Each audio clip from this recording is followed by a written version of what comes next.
विवेचना में आज एक नज़र अटल बिहारी वाजपेयी और लाल कृष्ण आडवाणी की जुगलबंदी।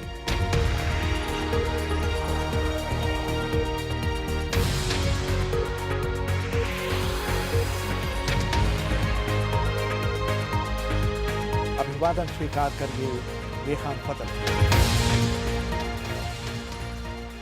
1996 के चुनाव से कुछ महीने पहले मुंबई के शिवाजी पार्क में भारतीय जनता पार्टी की एक भव्य रैली थी। 68 वर्षीय लाल कृष्ण आडवाणी लगभग एक दशक से पार्टी के अध्यक्ष थे। उन्होंने राम मंदिर आंदोलन चलाकर पार्टी को एक नई दिशा और तेवर प्रदान किए थे। आडवाणी से सीनियर 70 वर्षीय वाजपेयी तब तक पार्टी नेतृत्व की दौड़ में पिछड़ गए थे। पार्टी में उनका सम्मान जरूर था, लेकिन जब भी कभी पार्टी के भावी प्रधानमंत्री उम्मीदवार की बात की जाती थी, आडवाणी का नाम सबसे पहले लिया जाता था। लेकिन उस दिन शिवाजी पार्क की जनसभा में जब आडवाणी ने पार्टी के भावी प्रधानमंत्री उम्मीदवार के लिए वाजपेयी के नाम की घोषणा की, तो वहां मौजूद लोग अपने कानों पर विश्वास नहीं कर पाए। 22 मई 1996 को आउटलुक पत्रिका में छपे लेख अ टेल ऑफ टू चीफ्स में बताया गया कि जब वाजपेयी ने आडवाणी से सवाल किया कि इतनी महत्वपूर्ण घोषणा करने से पहले उनकी सहमति क्यों नहीं ली गई, तो आडवाणी ने उल्टा उन्हीं से सवाल किया, अगर मैंने आपसे पूछा होता तो क्या आपने मेरे प्रस्ताव को हाँ कहती होती। वाजपेयी आडवाणी संबंधों पर हाल में बहुचर्चित किताब जुगलबंदी द बीजेपी बिफोर मोदी लिखने वाले विनय सीतापति बताते हैं। उस समय बीजेपी के महासचिव गोविंदाचार्य ने मुझे बताया था कि इस घोषणा के बाद उन्होंने आडवाणी से सवाल किया था कि आप आरएसएस से पूछे बिना इतनी महत्वपूर्ण घोषणा कैसे कर सकते हैं। लेकिन आडवाणी का जवाब था कि अगर मैंने इस बारे में संघ से सलाह ली होती तो उन्होंने हामी नहीं भरी होती। यहाँ तक कि अयोध्या आंदोलन में बीजेपी के साथ कंधे से कंधा मिलाकर चल रहे विश्व हिंदू परिषद को भी इसकी हवा नहीं थी। उसके नेता अशोक सिंघल ने भी माना था कि मुझे नहीं पता था कि आडवाणी वाजपेयी के नाम का ऐलान करने वाले हैं। आडवाणी ने अपनी आत्मकथा माई कंट्री माई लाइफ में लिखा है, मैंने जो किया वो कोई बलिदान नहीं था, वो एक तार्किक आकलन का नतीजा था कि क्या सही है और पार्टी और देश के हित में क्या है। मैंने विनय सीतापति से पूछा कि आडवाणी के इस फैसले के पीछे क्या वजह रही होगी, तो उनका जवाब था, अगर आडवाणी चाहते तो वो प्रधानमंत्री उम्मीदवार बन सकते थे भाजपा का, और अगर वो चाहते थे तो मेरे ख्याल से वो प्रधानमंत्री भी बन सकते थे। ये अलग बात है कि कोई भी एलाय उनके साथ नहीं जाता, क्योंकि वो उनका जो चेहरा था, उनका जो मुखौटा था, वो एक कट्टरवादी मुखौटा है। आडवाणी ने तब सोचा कि अगर भाजपा को सत्ता में बहुत सालों तक रहनी है तो हाँ, सत्ता तक पहुंचने के लिए आडवाणी की जरूरत है संगठन को, बट उसके बाद अगर सत्ता में रहना है, अगर एलाइज चाहिए, एआईडीएमके चाहिए, मायावती चाहिए, तो एक उदारवादी चेहरा जरूरी है। इसीलिए उन्होंने वाजपेयी जी का नाम घोषित किया 1995 नवंबर बॉम्बे में।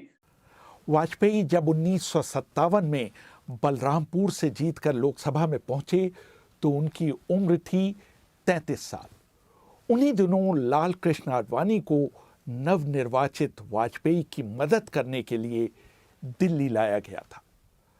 70 का दशक आते आते वाजपेयी और आडवाणी के संबंधों में प्रगाढ़ता आनी शुरू हो गई थी।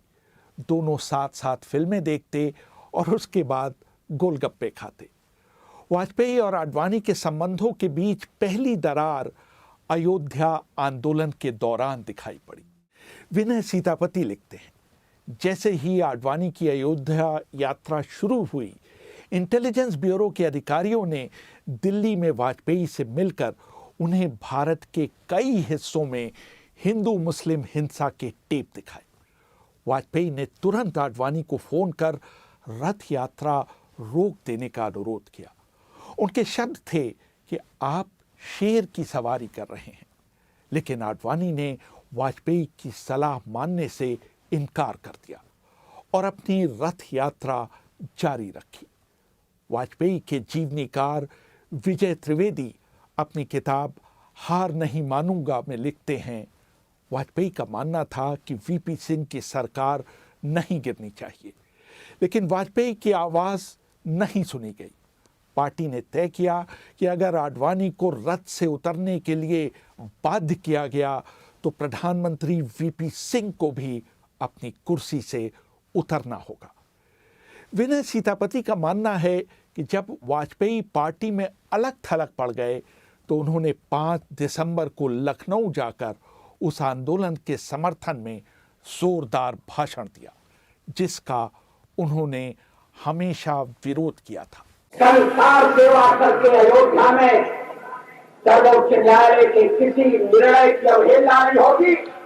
कार सेवा करके सर्वोच्च न्यायालय के निर्णय का सम्मान किया जाएगा, उस पर आचरण किया जाएगा।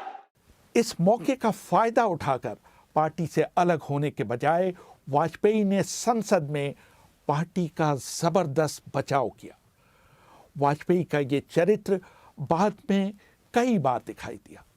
2002 के गुजरात दंगों के बाद भी उन्होंने शुरू में नरेंद्र मोदी का विरोध किया, लेकिन जब पार्टी उनके साथ खड़ी नहीं दिखाई दी तो उन्होंने अपना रुख बदल दिया। 1998 में सत्ता में आने के बाद वाजपेयी और आडवाणी के संबंधों को सबसे बड़ी ठेस पहुंची ब्रजेश मिश्रा की वाजपेयी से करीबी से।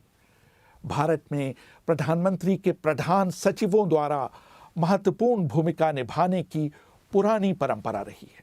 इंदिरा गांधी के ज़माने में पीएन हक्सर और पीसी अलेक्जेंडर और नरसिम्हा राव के ज़माने में अमरनाथ वर्मा की तूती बोला करती थी।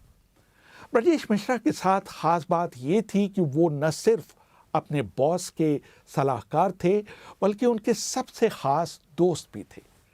ब्रजेश मिश्रा ने एक बार मशहूर स्तंभकार प्रताप भानु मेहता को बताया था कि वाजपेयी हर एक बात ध्यान से सुनते थे, लेकिन कोई भी फैसला करने से पहले वो मेरी तरफ देखकर पूछते थे, पंडित जी जेल तो नहीं जाएंगे ना? विनय सीतापति बताते हैं, प्रधानमंत्री देर से सोकर उठा करते थे। अपना प्रिय अखबार हिंदुस्तान टाइम्स पढ़ने के बाद वो नाश्ता करने बैठते थे। मेज पर उनका परिवार उनके साथ होता था और उनके पोमरेनियन कुत्ते उनके अगल बगल मंडराते रहते थे। तभी ब्रजेश मिश्रा और उनके दामाद रंजन भट्टाचार्य भी वहां पहुंच जाते थे। वहां पर ही दिन भर का एजेंडा तय होता था। नाश्ते के दौरान होने वाली उस बैठक में आडवाणी कभी नहीं देखे गए। ये सरकार की सबसे महत्वपूर्ण बैठक होती थी और ये सिर्फ प्रधानमंत्री ब्रजेश मिश्र और रंजन भट्टाचार्य के बीच हुआ करती थी। आडवाणी वाजपेयी के कैबिनेट में नंबर 2 पर नहीं थे। इसकी पहली बार झलक तब मिली जब अक्टूबर 2000 में वाजपेयी अपने घुटनों के ऑपरेशन के लिए मुंबई के ब्रीच कैंडी अस्पताल गए। वो जितने दिनों तक अस्पताल में रहे, उतने दिनों तक ब्रजेश मिश्रा के नेतृत्व में प्रधानमंत्री कार्यालय मुंबई से काम करता रहा। आडवाणी को कार्यवाहक प्रधानमंत्री नहीं बनवाया गया। हिंदू अखबार के 10 अक्टूबर 2000 के अंक में के कत्याल ने "Why is Delhi without an acting PM" शीर्षक से लेख लिखकर इस फैसले पर सवाल भी उठाए। अप्रैल 2002 में आरएसएस के प्रमुख रहे रज्जू भैया ने वाजपेयी के निवास स्थान पर जाकर उनके सामने प्रस्ताव रखा कि वो क्यों नहीं अगले राष्ट्रपति बन जाते और आडवाणी को प्रधानमंत्री बना देते। आडवाणी के नज़दीकी लोगों का मानना है कि आडवाणी को इस प्रस्ताव की हवा नहीं थी और न ही इस बारे में आरएसएस के अंदर चर्चा की गई थी। अगले दिन रज्जू भैया ने आडवाणी के साथ भी नाश्ते पर वाजपेयी को दिए अपने सुझाव की चर्चा की थी। संघ परिवार को नज़दीक से जानने वाले और इस समय Indira Gandhi centre of arts के प्रमुख राम बहादुर राय ने मुझे बताया था 2001 के आसपास में संघ के उस समय के तत्कालीन सरसंघ चालक की कोशिश थी या उनका निर्णय था। सच ये है कि लालकृष्ण आडवाणी के चारों तरफ एक कोटरी जैसी पैदा हो गई थी, जिसने 2000 में रज्जू भैया को इस बात के लिए तैयार किया कि वे प्राइम मिनिस्टर अटल बिहारी वाजपेयी से कहें कि आप प्रधानमंत्री पद छोड़ दीजिए और आडवाणी को आप प्रधानमंत्री बना दीजिए। अटल बिहारी वाजपेयी और प्रोफेसर राजेंद्र सिंह या रज्जू भैया का जो आपसी संबंध था बहुत पुराना, उसके कारण वे यह कह भी सकते थे। दूसरी बात यह हुई थी कि रज्जू भैया ने स्वयं अपना पद छोड़ दिया था और उन्होंने केसी सुदर्शन के लिए रास्ता खाली कर दिया था, तो वे ये कहने के लिए हकदार भी थे। उन्होंने जब वाजपेयी से कहा तो वाजपेयी ने उनको मना तो नहीं किया, लेकिन वाजपेयी जैसे चतुर राजनीतिक नेता थे, उन्होंने ये समझ लिया कि ये लालकृष्ण आडवाणी का प्रायोजन है, ये जो है वो स्वतः नहीं है, और उसके कारण से धीरे धीरे ये बात फैली कि आडवाणी ने ये प्रायोजित किया था। और उसी सिलसिले में राष्ट्रपति पद के लिए एपीजे अब्दुल कलाम का नाम आगे किया गया था। विनय सीतापति बताते हैं। अटल बिहारी वाजपेयी का जो पहला इंस्टिंक्ट था वो था एक उदारवादी लिबरल इंस्टिंक्ट। एक वो 50 साल तक संसद में रहे और संसदीय संस्कृति का प्रभाव उन पर ज्यादा है। पहले उन्होंने अयोध्या आंदोलन का समर्थन नहीं किया था अटल बिहारी वाजपेयी। उन्होंने ये कहा था कि धर्म और राजनीति का मिलझोल नहीं होनी चाहिए, पर बाबरी मस्जिद डेमोलिशन के बाद उन्होंने या आरएसएस या भाजपा या आडवाणी के खिलाफ उन्होंने कुछ बोला ही नहीं।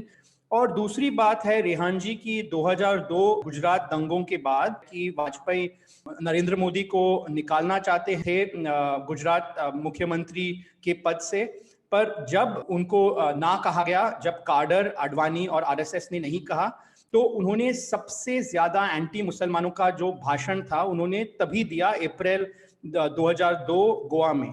उनके अंदर काफी अंतर्द्वंद था और हम साफ तरीके से ये नहीं कह सकते हैं कि वो उदारवादी थे। और जैसे कि आप आडवाणी का जिक्र करें, उनका जो परिवेश था वो एक कट्टरवादी परिवेश नहीं है। उनके घर में सूफी संतों के बारे में वो सुनते थे, तो वो इस किस्म के थे। पर क्योंकि विभाजन और तकसीम के बाद वो एक शरणार्थी बने, वो भारत आए, एक अमीर और रईस खानदान से वो बिल्कुल गरीब बने, तो वो इसी कारण है उनकी कट्टरता का कारण। और मैं ये भी दिखाता हूँ रेहान जी की दोनों वाजपेयी और आडवाणी वो मुखौटा पहनते थे थोड़ा बहुत, तो और उनकी जुगलबंदी इस पे आधारित था। वाजपेयी और आडवाणी की जुगलबंदी का एक और दिलचस्प पहलू ये है कि दोनों ने एक नहीं 2 बार एक दूसरे के नेतृत्व में काम किया। 1957 से 1985 तक वाजपेयी नेता थे, लेकिन जब इसके बाद 1986 से 1995 तक जब राजनीति ने उग्र मोड़ लेना शुरू किया तो आडवाणी वाजपेयी के नेता बन गए। वल्लभ भाई पटेल ने हमेशा नेहरू के मातहत काम किया। उसी तरह जयललिता और मायावती ने हमेशा एमजीआर और कांशीराम को अपना नेता माना। दोनों ने सत्ता पाने की इच्छा तभी प्रकट की जब उनके नेता इस दुनिया में नहीं रहे। इस लिहाज से वाजपेयी और आडवाणी की टीम भावना का कोई सानी नहीं है, खासकर उस देश में जहां ये परंपरा है कि अगर किसी अफसर को उसके सीनियर के ऊपर तरक्की दी जाती है तो वो उसके मातहत काम करने के बजाय अपने पद से इस्तीफा देना अधिक पसंद करता है। क्या आप इस बात की कल्पना कर सकते हैं कि बराक ओबामा एक दिन अपने उपराष्ट्रपति जो बाइडेन के नेतृत्व में काम करने के लिए राजी हो जाएं? वाजपेयी और आडवाणी में एक तरह की सहमति थी कि आडवाणी संगठन के मामले देखेंगे और सरकार चलाने की जिम्मेदारी वाजपेयी की रहेगी। दोनों के संबंधों में तनाव जरूर आया, लेकिन जब भी वाजपेयी को पार्टी के अंदर बलराज मधोक, एमएल सोंधी, सुब्रमण्यम स्वामी और गोविंदाचार्य जैसे लोगों से चुनौती मिली, आडवाणी उनके समर्थन में खुलकर आ गया है। इसी तरह जब मुरली मनोहर जोशी ने आडवाणी के खिलाफ माहौल बनाने की कोशिश की तो उन्हें वाजपेयी ने अपना समर्थन नहीं दिया। हिंदू राष्ट्रवाद की ये एक विशेषता है रेहान जी कि अंदर बहुत गुस्सा होता है, मतभेद होते हैं, मनभेद भी होती है, पर वो कभी अलगाव नहीं करते हैं। जैसे बहुत शादीशुदा अगर आप लोगों को देखिएगा तो वो हर दिन मियाँ बीवी लड़ते हैं, पर बच्चों के लिए वो कभी डिवोर्स नहीं करते हैं। रेहान फजल, BBC दिल्ली।